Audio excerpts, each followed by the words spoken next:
Hello everyone, तो स्वागत है आप सभी का हमारे इस प्यारा सा YouTube channel AR with classes में।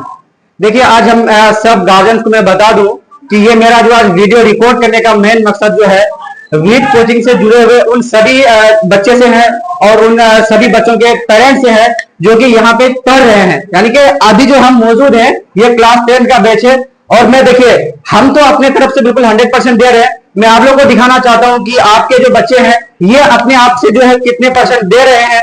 और आने वाला जो है मैट्रिक का एग्जाम लगभग आज से 2-3 महीना ही लगभग बाकी है और 2-3 महीना में इन लोग कितना तैयारी कर रहा है, कहां पे फंस रहा है, मैं दिखाना चाहता हूं आप लोग को। ठीक है, ये क्लास 10 में हम लोग मौजूद है, क्लास 10 का बैच है। देखिए, आज हम लोग जो है यानी कि ज्योग्राफी का कुछ ऑब्जेक्टिव क्वेश्चन इन लोग को याद करने के लिए दिए थे और देखते हैं कि लोग ऑब्जेक्टिव क्वेश्चन जो है कितना तक याद किया है। ठीक है, चलो तुम लोग देखिए, ये पहला चैप्टर है भारत संसाधन एवं उपयोग का। तो मैं इस चैप्टर से ऑब्जेक्टिव करूंगा और ऑब्जेक्टिव क्वेश्चन में बिना ऑप्शन के आंसर आप लोग को देना है। देखता हूं मैं कितना आप लोग याद किए हैं और कितना आंसर दे सकते हैं। इधर आओ, तुम उधर आओ। चलिए देखिए, मेरा पहला क्वेश्चन है कि कोयला किस प्रकार का संसाधन है। चलो बहुत बढ़िया, ये लोग बताया कि कोयला किस प्रकार का संसाधन है, तो अनवीकरणीय है। चलिए दूसरा क्वेश्चन, सौर ऊर्जा निम्नलिखित में से कौन सा संसाधन है, पुनः प्रतियोगी। तो मैं जानना चाहूंगा इनमें से कोई है कि जो बता इस चीज को बता सकता है कि पुनः प्रतियोगी का मतलब क्या होता है। कोई है? पुनः प्रतियोगी कहने का मतलब क्या होता है? जिसको दोबारा बनाया जाए या जिसका उपयोग दोबारा किया जाए, जिसका दोबारा क्या किया जाए, उपयोग किया जाए। पुनः, पुनः का मतलब होता है दोबारा, पुनः का मतलब क्या होता है, दोबारा होता है। और पूर्ति योग्य, पूर्ति का मतलब कोई चीज जो आपको जरूरत है, जरूरत को पूरा करता है। योग्य कहने का मतलब उस चीज के लायक है कि नहीं है। तो आपका जो दोबारा इस्तेमाल है, आप दोबारा इस्तेमाल करने के लायक होता है कि नहीं होता है, ऐसे संसाधन को हम लोग, सौर ऊर्जा क्या हो गया, तो पुनः पूर्ति योग्य संसाधन का एक क्या है, उदाहरण है। अगला क्वेश्चन है कि तट रेखा से कितने किलोमीटर क्षेत्र सीमा अपवर्जक आर्थिक क्षेत्र कहलाते हैं। तट रेखा समझते हैं, जो समुद्री का किनारा होता है तो क्या बोलते हैं, तट रेखा बोलते हैं। और तट रेखा से लगभग कितना किलोमीटर क्षेत्र जो होता है सीमा अपवर्जक आर्थिक क्षेत्र कहलाता है। तो कितना आंसर होगा, कितना होगा, 200 नॉटिकल माइल होगा। और याद रखिएगा कि एक नॉटिकल माइल जो होता है लगभग 1700 कुछ किलोमीटर के बराबर होता है। कितना मीटर के बराबर होता है, 1700 कुछ, उसका मेजरमेंट है, एग्जैक्ट याद नहीं है। 1700 कुछ जो है उसके बराबर होता है, मीटर के बराबर क्या होता है, एक नॉटिकल माइल होता है। ठीक है, अगला क्वेश्चन है कि डाकुओं की अर्थव्यवस्था का संबंध है संसाधनों के अनियोजित विद्रोहन से। डाकू जो कोई भी सामान जो डाकू लूटता है तो उसको ऐसा करेगा कि एक गुच्छा गुच्छा करके एक करके लेगा, कभी भी ऐसा नहीं लेता। संसाधन को जब भी उसको लेना होता है तो पूरा मोड़ मेचोर के पूरा लेता है। ठीक है, अगला क्वेश्चन है कि समुद्री क्षेत्र में राजनीतिक सीमा के कितने किलोमीटर क्षेत्र तक राष्ट्रीय संपदा निहित होता है। कितना किलोमीटर, 19.2 किलोमीटर तक क्या होता है, किसी भी राष्ट्र का जो संपदा है उसके अंतर्गत क्या होता है, निहित होता है। चलिए अगला चैप्टर का क्वेश्चन है प्राकृतिक संसाधन से ऑब्जेक्टिव क्वेश्चन है। बताइए कि पंजाब में भूमि निम्नीकरण का मुख्य कारण क्या है। क्या कारण है, आदि सिंचाई। बहुत बढ़िया। अगला क्वेश्चन है कि सोपानी कृषि किस राज्य में प्रचलित है। कहां पे प्रचलित है, उत्तराखंड। मरुस्थलीय मृदा का विस्तार निम्न में से कहां है। मरुस्थलीय जो बालू मृदा है ये सबसे ज्यादा इसका विस्तार जो फैला हुआ किस एरिया में फैला हुआ है, राजस्थान में फैला हुआ। बहुत बढ़िया। मेढक के प्रजनन को नष्ट करने वाला रसायन का क्या नाम है। तो मेढक का जो रिप्रोडक्शन होता है इसको खत्म करने वाला केमिकल्स का नाम, इसका नाम क्या है, एंड्रीन नाम है। ठीक है, काली मृदा का दूसरा नाम क्या है, काली मृदा का दूसरा नाम क्या है, रेगुन मृदा। इससे एक रिलेटेड ऑब्जेक्टिव पूछता है कि काली मृदा में जो है किस प्रकार की सबसे ज्यादा खेती की जाती है। तो याद है जैसे कपास वगैरह की खेती जो है काली मृदा में बहुत ज्यादा मात्रा में की जाती है। ठीक है, अब बताइए कि वृहद क्षेत्र में जल की उपस्थिति के कारण ही पृथ्वी को क्या कहते हैं, क्या कहते हैं, नीला ग्रह कहते हैं। पृथ्वी जब हम लोग ऊपर से सैटेलाइट से देखते हैं पृथ्वी को तो कैसा दिखता है, नीला ग्रह दिखता है। और नीला ग्रह क्यों दिखता है, तो पानी की वजह से दिखता है। और ये पूरे पृथ्वी में जो 100% में से कितना परसेंट भाग पानी है, 71% भाग क्या है, पानी है। और बाकी कितना बचा, 29%। तो 29% भाग में क्या होता है, स्थल होता है। और स्थल में क्या है, पहाड़, पठार, मैदान सारा का सारा होता है। ठीक है, देश के बांधों को किसने भारत का मंदिर कहा था, कौन कहा था, बहुत बढ़िया। प्राणियों के शरीर में कितना प्रतिशत जल की मात्रा निहित होती है, 65%। लेकिन ऑब्जेक्टिव में याद रखिएगा कि इसमें कभी कभी क्या होता है 70 भी होता है, लेकिन जो एनसीईआरटी का डाटा कहता है, एनसीईआरटी का कितना डाटा है तो 65% है। बिहार में अति जल दोहन से किस तत्व का संकेंद्रण बढ़ा है? किसका बढ़ा है? आर्सेनिक का। आर्सेनिक का एटॉमिक नंबर कितना होता है, किसी को याद है? 33 होता है। कितना होता है? 33 होता है। चलिए ठीक है, अगला चैप्टर है वन एवं वन्य प्राणी संसाधन। भारत में 2001 में कितने प्रतिशत भौगोलिक क्षेत्र में वन का विस्तार था? भारत जो डाटा है कब का है? 2001 में कितने एरिया में जो है वन का विस्तार था? भारत में कितना परसेंट एरिया में था? तो 19.27% में क्या था? भारत में वन का विस्तार था। ये कब की डाटा है? 2001 की डाटा है। ठीक है, वन स्थिति रिपोर्ट के अनुसार भारत में वन का विस्तार है कितना है? 20.60 भौगोलिक एरिया में क्या वन का विस्तार फैला हुआ है। ठीक है, बिहार में कितने प्रतिशत भौगोलिक क्षेत्र में वन का फैला हुआ है? कितने प्रतिशत एरिया में है? 7% एरिया में। बिहार में कितने प्रतिशत भौगोलिक क्षेत्र में वन का फैला हुआ है? 7%। पूर्वोत्तर राज्यों के 188 आदिवासी जिलों में देश के कुल क्षेत्र का कितना प्रतिशत वन है? 60.11। किस राज्य में वन का सबसे अधिक विस्तार है? भारत के किस राज्य में वन जो है सबसे ज्यादा फैला हुआ? किस राज्य में है?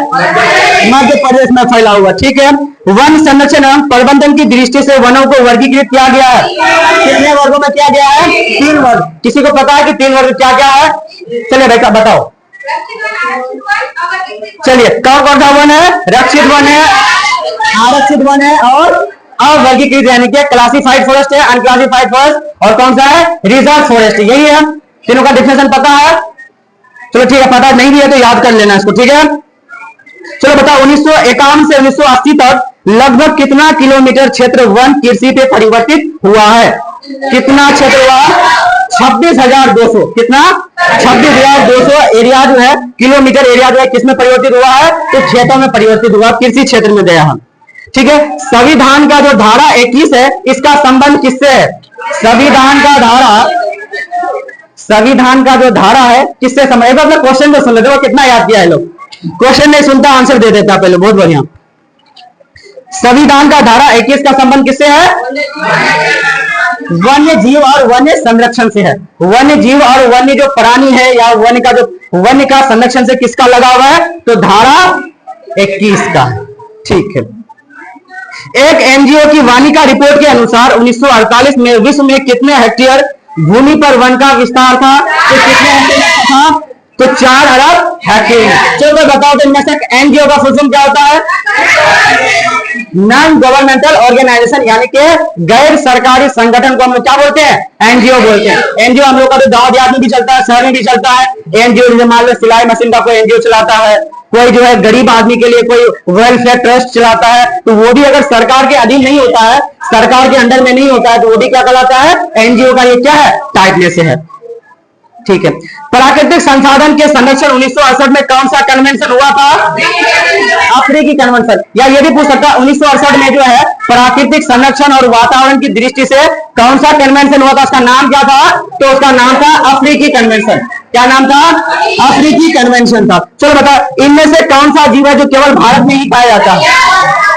लेकिन कहीं के इसमें इसका जो एग्जैक्ट आंसर होगा वो गंगा डॉल्फिन होता है। लेकिन ऑप्शन में रहे गंगा डॉल्फिन तब, ऑप्शन में गंगा डॉल्फिन रहे तब, क्योंकि ये इस क्वेश्चन में जो है कहीं दूसरे बुक में कहीं गाइड में घड़ियाल रहता है, कहीं पे डॉल्फिन रहता है। तो डॉल्फिन हम लोग को वहां लगाना है जो केवल ऑप्शन में क्या रहे? गंगा डॉल्फिन रहे। क्या रहे? गंगा डॉल्फिन। लेकिन ऑप्शन में घड़ियाल रहे और सिर्फ खाली डॉल्फिन रहे तो वहां पे आंसर क्या करना? टिक घड़ियाल को करना। किसको टिक करना है? घड़ियाल, क्योंकि डॉल्फिन जो है सिर्फ गंगा डॉल्फिन है जो केवल कहां पे आता है? बाहर में आता है। लेकिन डॉल्फिन का जो और दूसरा कैटेगरी है वो अदर कंट्री में क्या होता है? पाया जाता है। भारत का राष्ट्र पक्षी क्या है? क्या है? मयूर है। मोर देगा तो ऑप्शन दे रहा है क्या? नहीं होगा। क्या है? मैंग्रोव का सबसे अधिक विस्तार कहां पे है? कहां पे है? क्या तुम लोग जाते क्यों हो? उधर चेहरा दिखा, वहां पे मैं घर वाला देखेगा, उधर दिखाओ चेहरा। हे दीवार मत दो, दूर रहो। टेक्सोल का उपयोग होता है किसमें होता है जी? टेक्सोल का उपयोग किसमें होता है? कैंसर में होता है। बहुत बढ़िया। चलो बताओ चरक का संबंध किस देश से था? किस देश से था? भारत से था। अब अगला चैप्टर है खनिज संसाधन। कौन सा संसाधन है? खनिज संसाधन। चलो बताइए, भारत में लगभग कितने प्रकार की खनिज पाई जाती है? कितने प्रकार की? 100 प्रकार की खनिज पाई जाती है। इससे क्या पता चल रहा है कि इन लोग जो याद नहीं किया है, जो नहीं बोल रहा, जिसका मुंह से आवाज नहीं निकल रहा है, उसको याद नहीं है। इनमें से कौन सा लोह युक्त खनिज का उदाहरण नहीं है? ऑप्शन ही नहीं है। मान लो अभ्रक दे दिए, सीमेंट दे दिए, बालू दे दिए, मैग्नीज दे दिए, तो ऑप्शन इसमें आंसर क्या होगा? मैग्नीज होगा। बोले लोहा का, जैसे लोहा का क्या क्या एस्पेक्ट है बताओ तो। हाँ, लोहा का जो एस्क है मेनली कितना एस्क है? तो 5 एस्क है। कितना एस्क है? 5 है। क्या क्या है? हेमेटाइट है। तो बहुत बढ़िया। क्या क्या है? हेमेटाइट है, मैग्नेटाइट है, लिमोनाइट है, आयरन पायराइट है और सीडेराइट है। ये क्या 5 किसका एस्क है? तो लोहा का एस्क है। चलो ठीक है। निम्नलिखित में से कौन सा आधात्मिक खनिज का उदाहरण? मान लो हेमेटाइट दे दिए, मैग्नेटाइट दे, लिमोनाइट दे दिए और ऑप्शन में अभ्रक दे दिए। क्या दे दिए? अभ्रक दे दिए। तो ऑप्शन क्या होगा? आंसर अभ्रक होगा। अभ्रक का कोई उपयोग बता सकता है? अभ्रक का बताओ क्या उपयोग होता है? चलो उधर देख के बताओ, उधर कैमरे की तरफ देख के बताओ कि अभ्रक का क्या उपयोग होता है। हाँ, किसका उत्पादन में? चलो एक मान ले कि आयुर्वेदिक दवाई में होता है और कितना होता है? हाँ, ये जो होता है इलेक्ट्रिसिटी का क्या होता है? इंसुलेटर होता है। क्या होता है? इंसुलेटर होता है। और इंसुलेटर होने के कारण इसका इस्तेमाल जो किया जाता है, जैसे चेंजर हो गया, बोट हो गया, इलेक्ट्रिक इंस्ट्रूमेंट बनाने के इसका कुछ पार्ट जो होता है, इसमें बनाने में क्या होता है? इस्तेमाल किया जाता है। ठीक है। किस खनिज को उद्योग की जननी मानी जाती है? कौन सा खनिज है जिसको उद्योग की क्या होती है? जननी। जननी का मतलब समझते हैं? जो पैदावारी है, किससे जो है सबसे पहला कौन है? तो किसको मानी जाती है? लोहे को मानी जाती है। किसको मानी जाती है? लोहे को। बताओ कौन? ऑप्शन देंगे तो बताना है, ठीक है। कौन लोहा इसका एक प्रकार है? हेमेटाइट दे दिए, एंथ्रासाइट दे दिए, उसके बाद बिटुमिनस दे दिए, लिग्नाइट दे दिए और कोरंडम दे दिए। और ऑप्शन के साथ में क्या रहेगा? हेमेटाइट रहेगा। तो आंसर क्या करना है? हेमेटाइट मानना है। किसको मानना है? हेमेटाइट। क्योंकि हम अभी बताया कि लोहा का एस कितना जो है? 5 है। क्या क्या होता है? Hematite, magnetite, limonite, iron pyrite और क्या होता है? सीडेराइट होता है। ठीक है। अगला क्वेश्चन है कि कौन भारत का सबसे बड़ा लोह उत्पादक राज्य है? भारत का सबसे बड़ा लोह का उत्पादन करता है कौन सा राज्य है? कर्नाटक करता है। छत्तीसगढ़ भारत का कितना प्रतिशत लोह उत्पादन करता है? कितना प्रतिशत? 20% करता है। तुम लोग को देखना नहीं, चोरी नहीं करो। मैग्नीज उत्पादन में भारत में विश्व में क्या स्थान है? तीसरा स्थान है। मैग्नीज का उत्पादन की दृष्टि से अगर भारत के स्थान देखे तो भारत किस स्थान पे आता है? तीसरा स्थान पे आता है। चलो बहुत बढ़िया। 1 टन इस्पात बनाने में कितना मैग्नीज का उपयोग होता है जी? 1 टन इस्पात बनाने में कितना मैग्नीज का उपयोग होता है? 10 किलोग्राम में क्या होता है? 1 टन बनाने में, यानी कि 1 टन बराबर कितना क्विंटल? 10 क्विंटल। और 10 क्विंटल बनाने में कितना ग्राम? 10 किलोग्राम। 10 किलोग्राम मतलब 10 किलो। कितना किलो? 10 किलो। तो 1 टन बनाने में कितना किलो? 1 किलो। 1 टन बनाने में कितना किलो? 1 किलो। इसको भी याद रखना। एल्युमिनियम बनाने में किस खनिज की आवश्यकता पड़ती है? एल्युमिनियम बनाने में किस प्रकार की खनिज की आवश्यकता पड़ती है? बॉक्साइट। याद रखेगा कि इसका जो एस है 3-4 मेन है। एल्युमिनियम का क्या क्या है बताओ तो। याद है? हाँ बताओ। Corundum, cryolite, diaspore. ये एल्युमिनियम का मेन क्या है? मेनली जो है 4 एस है। क्या क्या है? एल्युमिनियम है, बॉक्साइट है, कोरंडम है, क्रायोलाइट है और क्या है? डाइस्पॉट है। लेकिन याद रखिएगा कि एल्युमिनियम बनाने में जो इसका मेन इस्तेमाल जो होता है, किसका इस्तेमाल होता है? तो बॉक्साइट का होता है। किसका इस्तेमाल होता है? बॉक्साइट का होता है। कि देखिए बॉक्साइट बनाने में सबसे पहले हम लोग क्या करते हैं? तो इसका 2 स्टेप को याद रखिएगा। कितना स्टेप को? 2 स्टेप का। 2 स्टेप में से क्या क्या है? तो पहला स्टेप जो होता है, सबसे पहले बॉक्साइट का हम लोग क्रशिंग करते हैं और इसके साथ कंसंट्रेशन करते हैं। क्या क्या करते हैं? क्रशिंग और कंसंट्रेशन। क्रशिंग करने का मतलब क्या होता है? इसको चूर्ण बनाना। क्या बनाना जी? चूर्ण बनाना। इसको चूर करते हैं और चूर करने के बाद क्या करते हैं? सांद्रित करते हैं। इसको क्या करते हैं? सांद्रित करते हैं। उसके बाद क्या है? इसका अगला एक पॉइंट होता है क्रशिंग और कंसंट्रेशन के बाद इसका हम लोग इलेक्ट्रोलाइटिक डिडक्शन करते हैं। क्या करते हैं?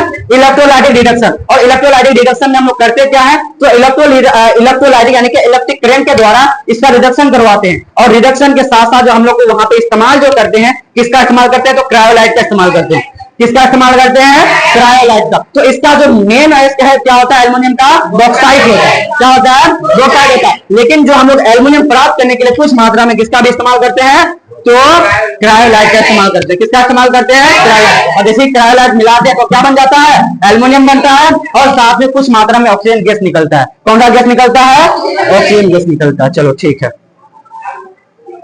देश के तांबे का कुल कितना प्रतिशत भाग जो है भंडार है, मतलब कितना प्रतिशत भाग स्टोर है? कितना करोड़? 125 करोड़। ठीक है। बिहार झारखंड में देश का कितना प्रतिशत अदरक का उत्पादन होता है? 80%। मतलब कि बिहार में कितना राज्य है टोटल? 28। कितना राज्य है? 28 राज्य बिहार में ना, भारत में। अरे भाई बिहार में, बिहार तो खुद राज्य है, तो बिहार में कैसे राज्य होगा? भारत में कितना राज्य है? तो 28 राज्य। 28 राज्य में ये दो भाई कौन कौन? बिहार और झारखंड। बिहार और झारखंड दोनों मिलकर कितना प्रतिशत अदरक का उत्पादन करता है? तो 80%। कितना परसेंट? 80% करता है। ठीक है। सीमेंट उद्योग में सबसे प्रमुख कच्चा माल क्या होता है? क्या होता है? चूना पत्थर। इससे एक ऑप्शन क्वेश्चन पूछता है कि निम्नलिखित में से कौन है जो कृषि उद्योग पर या कृषि पर आधारित नहीं है? तो याद रखिएगा, सीमेंट उद्योग जो है ये कृषि पर आधारित नहीं होता है, क्योंकि इसका कच्चा माल जो है क्या है? चूना पत्थर है। क्या है? चूना पत्थर है। तो चूना पत्थर खेत में होता है क्या? कहां से निकलेगा? पहाड़ पठारों से प्राप्त होता है। कहां से प्राप्त होता है? पहाड़ और पठारों से। यानी कि मेनली जो प्राप्त होता है वो कहां से होता है? पहाड़ों से होता है। ठीक है। भारत के किस स्थान पर पहला परमाणु ऊर्जा केंद्र स्थापित किया गया था? किस जगह किया गया था? तारापुर में किया गया था। कौन सा ऊर्जा स्रोत अनवीकरण है? कौन सा ऊर्जा स्रोत जो है, कौन सा ऊर्जा स्रोत बोले? ऑप्शन तुम लोग को बता दें कि ऑप्शन नहीं बताएंगे तुम लोग को आंसर बताना है। तो कोयला क्या है? अनवीकरण संसाधन, यानी कि नॉन रिन्यूएबल रिसोर्सेज का क्या एग्जाम्पल है? रिसोर्सेज का क्लासिफिकेशन है ना, अनवीकरण और नवीकरण। अनवीकरण क्या होता है? वैसा रिसोर्सेज जिसका एक बार इस्तेमाल करने के बाद उसका इस्तेमाल हम लोग नहीं कर सकते। ऐसा नहीं होता कि इस्तेमाल नहीं होता, उसका इस्तेमाल किया जाता है, लेकिन हम लोग का पोता आएगा, पर पोता आएगा, वो लोग इस्तेमाल करेगा, हम लोग नहीं कर सकते। ठीक है। देखो ऑप्शन ये बताओ, तुम लोग बता रहे हैं कि प्राथमिक ऊर्जा का उदाहरण नहीं है। विद्युत याद रखना। कौन सा? विद्युत। क्योंकि विद्युत जब इलेक्ट्रिक करंट पड़े थे हम लोग, तभी उसमें हम क्या बात किए थे कि विद्युत जो है किस प्रकार का ऊर्जा है? तो द्वितीय ऊर्जा है। विद्युत किस प्रकार का ऊर्जा है? द्वितीय ऊर्जा, यानी कि सेकेंडरी एनर्जी है। कैसा एनर्जी है? Second energy. चलो बताओ, ऊर्जा का गैर पारंपरिक स्रोत क्या है? क्या है? गोंडवाना समूह के कोयले का निर्माण हुआ है कितना साल पहले हुआ था? 20 करोड़ वर्ष पूर्व हुआ था। तो ठीक है। भारत में कोयले का सर्वप्रथम उत्पादक राज्य है? भारत में जो है कौन सा राज्य है जो सबसे ज्यादा कोयला का उत्पादन करता है? कौन करता है? झारखंड करता है। मुंबई हाई जो है, मुंबई जो है उसका हाई जो है वो क्यों प्रसिद्ध है? किसके लिए प्रसिद्ध है? तेल है, तो कारखाना, तेल खनिज इस सब के लिए क्या है? ज्यादा फेमस है, प्रसिद्ध है। भारत में प्रथम तेल शोधक कारखाना कहाँ स्थित है? दिग्बोई में। कहाँ पे स्थित है? दिग्बोई में स्थित है। प्राकृतिक गैस किस खनिज के साथ पाया जाता है? किसके साथ पाया जाता है? पेट्रोल के साथ पाया जाता है। भाखड़ा नंगल परियोजना किस नदी पर अवस्थित है? भाखड़ा नंगल परियोजना जो है किस नदी पर अवस्थित है? सतलज नदी पर। किस नदी पर अवस्थित है जी? सतलज नदी पर। उसके बाद बताओ, दक्षिण भारत की सबसे बड़ी नदी घाटी परियोजना क्या है? दक्षिण भारत की सबसे बड़ी नदी घाटी परियोजना क्या है? तुंगभद्रा। क्या है? तुंगभद्रा है। दक्षिण भारत की सबसे बड़ी नदी घाटी परियोजना क्या है? क्या है? तुंगभद्रा है। अगला बताओ, ताप विद्युत केंद्र का उदाहरण है? क्या है उदाहरण? ताप विद्युत केंद्र का एक उदाहरण बताओ। तो एक बता दो, कुछ भी बता दो, याद है तुम लोगों को तो। अरे बरौनी नहीं पढ़े थे इतना देर से? बरौनी नहीं पढ़े थे क्या? बरौनी। यूरेनियम का प्रमुख उत्पादक स्थल है कहां पे? कौन है? जादू। कहां पे है? जादूगोड़ा है। एशिया का सबसे बड़ा परमाणु विद्युत ग्रह है? कौन है? कौन है? एक जगह उधर आंसर नहीं मिलता है। भारत के किस राज्य में सौर ऊर्जा का विकास की सर्वाधिक संभावना है? किस राज्य में है? किस राज्य में है? राजस्थान में है। ठीक है। इनमें से औद्योगिक अवस्थिति का कारक नहीं है? क्या नहीं है? जैसे मान लो पानी है या और कुछ दे दिया तो उसमें याद है कि ऊर्जा। क्या चीज? ऊर्जा। ऊर्जा जो ऐसा कारक नहीं है। भारत में सबसे पहले स्थापित लौह इस्पात कंपनी निम्नांकित में से कौन है जी? कौन है? टाटा, बिरला, कौन है? टाटा लौह इस्पात कंपनी, यानी कि शॉर्ट में क्या बोलते हैं? टिस्को बोलते हैं। जैसे डिस्को होता है ना, वही डिस्को क्या है? यहाँ पे टिस्को याद रखना। क्या याद रखना है? टिस्को। पहली आधुनिक सूती मिल मुंबई से स्थापित की गई थी। कहां से स्थापित की गई थी जी? इनमें से ऑप्शन जितना भी है सभी आंसर होगा। सभी क्या होगा? आंसर होगा। निम्नांकित में से कौन औद्योगिक कृषि पर आधारित नहीं है? इससे पहले बताया था अभी। कौन सा औद्योगिक कृषि पर आधारित नहीं होता है? सीमेंट। क्योंकि इसका जो प्रोडक्ट है, जो कच्चा माल है, ये कच्चा माल कहां से प्राप्त होता है? पहाड़ और पठारों से प्राप्त होता है। चलो ठीक है, तुम बैठ जाओ। तो ये रहा क्लास 10 का रिजल्ट। देखिए कि क्लास 10 जो है, बैठ जाओ तुम लोग। ये रहा क्लास 10 का। देखिए कि क्लास 10 में कितना बच्चा आंसर दिया, आप लोग बताइएगा। और अपने बच्चे को तो खुद पहचानते हैं, आप अपने बच्चे का मुंह देख लीजिए कि कौन कितना आंसर दे रहा था।